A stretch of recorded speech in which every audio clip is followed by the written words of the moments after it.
और सारे देवताओं का दर्शन किया।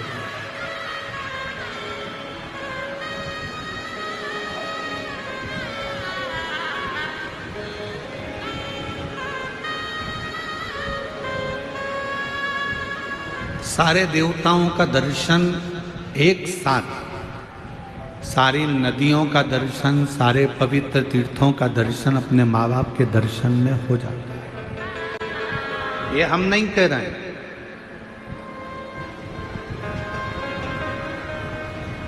ये हमारे विट्ठलनाथ जी की कथा कर रहे हैं, ये हमारे पांडुरंगा जी की कथा कर रहे हैं।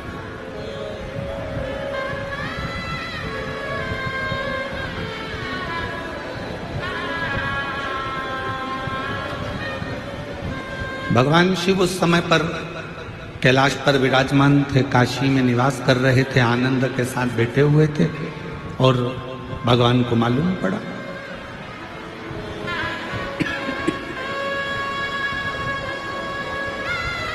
कि एक माता पिता के चरणों की सेवा करने वाला पौंडरिक,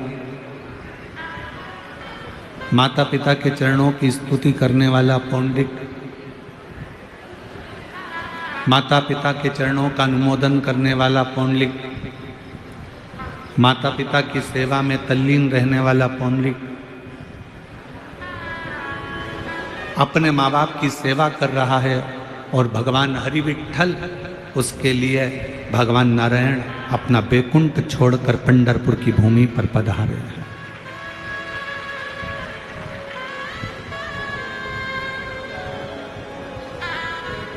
पंढरपुर की धरा पर भगवान श्री हरि का आगमन हुआ है, पधारे।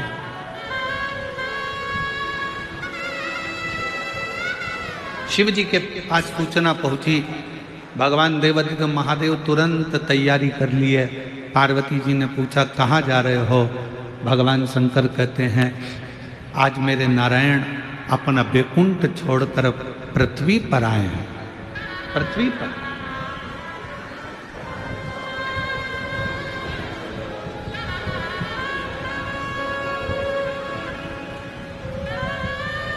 एक देश का राष्ट्रपति, एक देश का प्रधानमंत्री अगर दूसरे देश में आता है तो वहां का देश का राष्ट्रपति प्रधानमंत्री उसकी अगवानी करता है। अपने यहाँ के राष्ट्रपति, अपने यहाँ के प्रधानमंत्री अगर दूसरे देश में जाएंगे तो वहां पर उस देश का राष्ट्रपति, उस देश के प्रधानमंत्री उनकी अगवानी करेगा।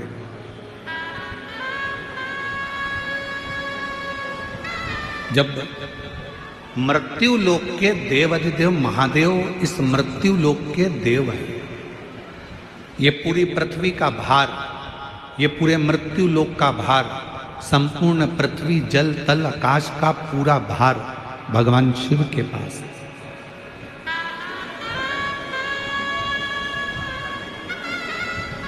ब्रह्मलोक का ब्रह्मा जी के पास है, बैकुंठ लोक का भगवान विष्णु जी के पास है।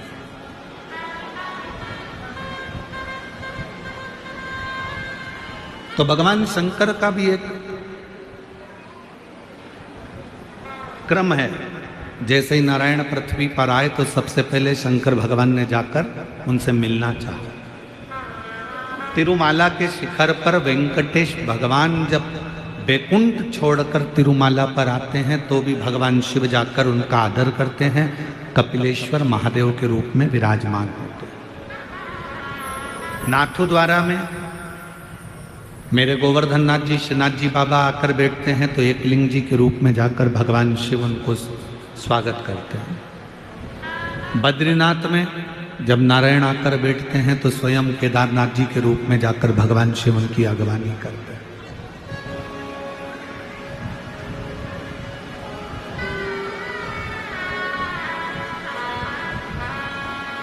एक भक्त के लिए भगवान अपना बैकुंठ छोड़कर आ गए और वो भक्त भी नारायण का भक्त नहीं, वो भक्त भी किसी देवी देवता का भक्त नहीं है, वो भक्त है अपने माता पिता के चरणों का।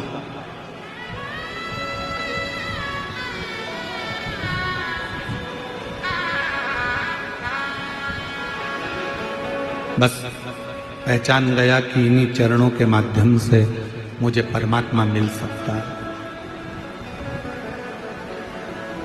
इन्हीं चरणों के माध्यम से मुझे भगवान मिल सकता है, ये जान गया। और मेरा सभी आस्था चैनल पर कथा सुनने वाले श्रोता भाई बहनों से, सोशल मीडिया पर कथा सुनने वाले सभी भाई बहनों से निवेदन करूंगा, आपसे कहूंगा कि आप कहीं नहीं जा सकते, आप किसी को नहीं मानते, आप किसी को नहीं सुनते, मत सुनो। आप किसी को नहीं मानते, मत मानो। आप कहीं नहीं जाते, मत जाओ।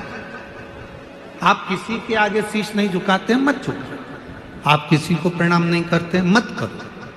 पर इस व्यासपीठ के माध्यम से एक बात जरूर कहूंगा, अपने घर में जो जीते जी अपने माँ बाप विराजमान हैं, उनके चरणों का भी अगर वंदन कर रहे हो तो भगवान मिल सकते। बाहर की आवाज थोड़ी सी कम करो, बाहर वाली रिटर्न आ रहा है उसका, उसकी आवाज आ रही है।